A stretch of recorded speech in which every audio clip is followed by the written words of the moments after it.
तो our formation is what determinant का करने जा रहे हैं linear equation by determinant method. तो मेथड का नाम है क्रैमर्स प्रूफ, राइट, या Cramer's law. First of all हमारी इक्वेशंस होंगी थ्री वेरिएबल्स में, जैसे एक्स वाई जेड।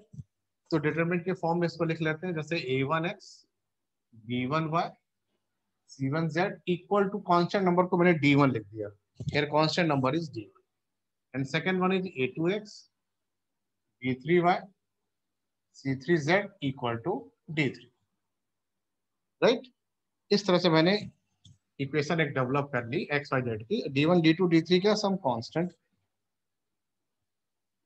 अब इस प्रोसेस से हम क्या करेंगे, एक्स वाई जेड की वैल्यू निकालेंगे अकॉर्डिंग टू फॉर्मूला। दे रहा है जैसे एक्स की वैल्यू लिख रहा है, वो सीधे सिंपल लिख रहा है, एक्स की वैल्यू क्या होगी, that is first determinant d1 upon d, y क्या होगा d2। बेसिक लॉ पे बात कर रहे हैं, फिर एक एक करके स्टेप डिस्कस कर लेंगे। ये इक्वेशन गिवन है, एक्स वाई जेड की वैल्यू कुछ इस फॉर्म से निकलेगी। अब पहले तो मैं इसका बनाता हूँ D, D stand for determinant. तो डी कैसे बनाऊंगा, डिटरमिनेंट के फॉर्म में बनाऊंगा, इनके कोएफिशिएंट a1 b1 c1 ऐसे लिख लूंगा, a1 b1 c1, ये a2 b2 c2, a2 b2 and c2, और इसको लिख लूंगा a3 b3 एंड c3। याद है मैट्रिक्स नहीं, ये आपका ट्राई कर लीजिएगा, जैसे डी है, सपोज दैट मुझे d1 लिखना है।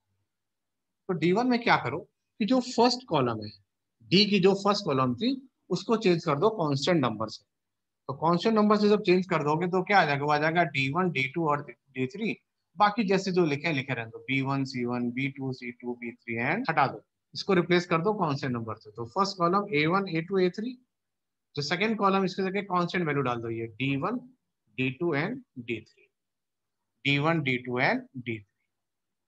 तो इस ट्रिक से आप d1 क्वेश्चन था, डी निकाल दिया, d1 है d2, सिंपल एक प्रोसेस दिया मैंने।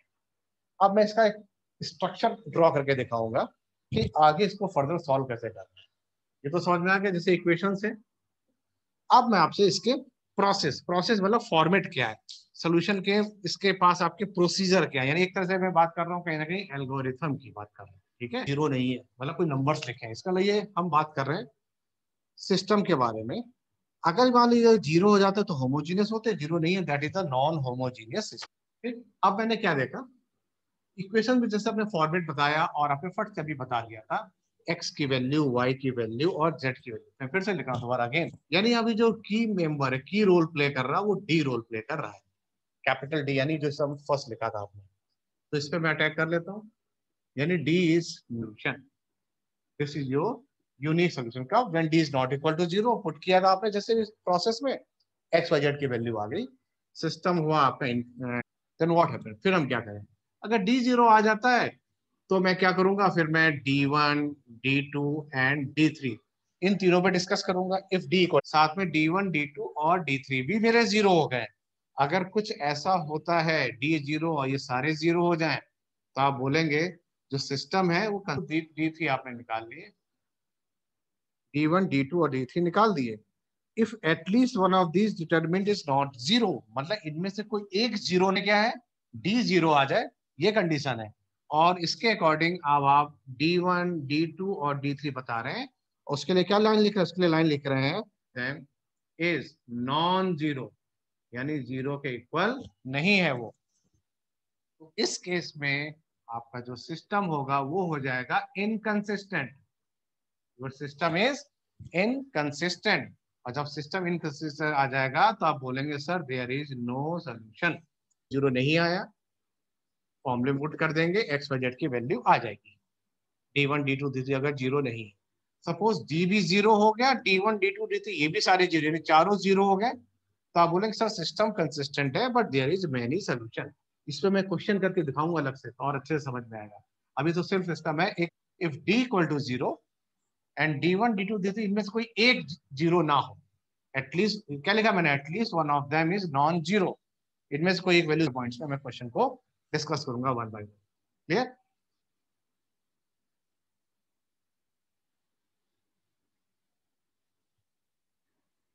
टाइप वाइज क्वेश्चन करेंगे तो बहुत जल्दी समझ में आएगा।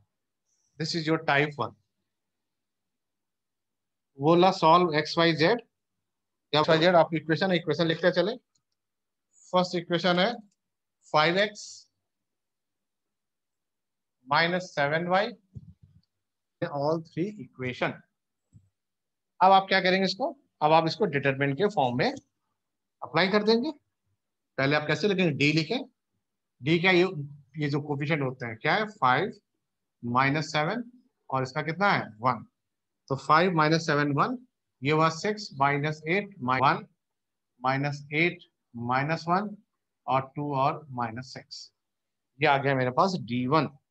और D1 की वैल्यू आई जैसे, और D2 भी आ रहा है मेरे पास 55। फिर निकालेंगे D3, अलग अलग वैल्यू भी हो सकती हो, तो बाई चांस डिजिट मिल रही है, ठीक है। कॉन्स्टेंट आ जाएगा 11 15 एंड 7, 11 15 एंड 7। ये आ गया D3। और जब मैंने D3 को गया -1, तो ये आपके x की वैल्यू आ गई, y की वैल्यू आ गई और z की वैल्यू आ गई। ये मैंने एक बेसिक मेथड से किया, सिंपल क्वेश्चन था। पहले 5 माइनिंग फैक्टर d है आपका, अगर ये 0 आ जाता, सपोज d अगर 0 आ जाता, फिर आप यहाँ स्ट्राइक करके देखते कि इसमें कोई सी वैल्यू 0 है या नहीं है। सपोज अगर इनमें से कोई एक 0 नहीं होता, d 0 हो जाता, इनमें से कोई एक 0 नहीं होता, तो लिख देते हैं सिस्टम इनकंसिस्टेंट, नो सोल्यूशन। लेकिन अगर d 0 आ जाता और ये सारे 0, d विल डिसाइड। यहाँ पे d आपका डिसाइड कर रहे हैं। क्लियर। तो ये हम लोग डिस्कस कर रहे हैं क्या, टाइप 1, जिसमें r plus 3z equal to 0, मतलब ऑल कांस्टेंट वैल्यूज आर 0, तो उसको बोलते हैं होमोजीनियस सोल्यूशन। हम लोग किसका डिस्कस कर रहे हैं, हम लोग अभी डिस्कस कर रहे हैं नॉन होमोजीनियस सिस्टम। यानी अभी हमारा जो पार्ट्स है पढ़ने का, वो है नॉन होमोजीनियस सिस्टम, जिसमें आपके D1 D2 D3 में जो ठीक है, ये इक्वल टू दे रखा मैंने 4। ये रही आपकी फर्स्ट इक्वेशन। सेकेंड है 4/x minus 6/y plus 5/z, ठीक, इक्वल टू 1 दे रखा है। And the third equation is 6/x। Level में ऐसे कुछ क्वेश्चन कि 1/x को आप u बोल दो, है ना, और 1/y को v बोल लो। 1/x को u, ये आप एज्यूम कर ले, ये पार्ट आपने एज्यूम कर लिया। इससे क्या होगा, इससे आपको आसानी हो जाएगी, लीनियर बन के सारी लीनियर इक्वेशन। जब लीनियर इक्वेशन बन गए तो डी आपके लिए आसान हो जाएगा। डी कैसे करेंगे, सीधे डी लिख देंगे, इसके कोफिशिएंट 2 3 10 0, यानी आप बढ़ गए किसकी तरफ, यानी आप मूव कर गए unique solution, and system is your consistent की तरफ मूव कर गए। ठीक जाएगा, D3 आ जाएगा। तो D1 D2 और D3 को जाके पुट करके आपका भी क्या आएगा, UVW आ जाएगा। तब आप यहाँ एक्स वाई और जेड, तब आप इस तरह से एक्स वाई जेड की वैल्यू को आसानी से कैलकुलेट कर सकते हो। ठीक है, तो इस प्रोसेस से अगर हम मूव करेंगे तो क्वेश्चन हमारे लिए आसान हो जाएगा। ठीक, अब मैं इसको रिकॉर्डिंग को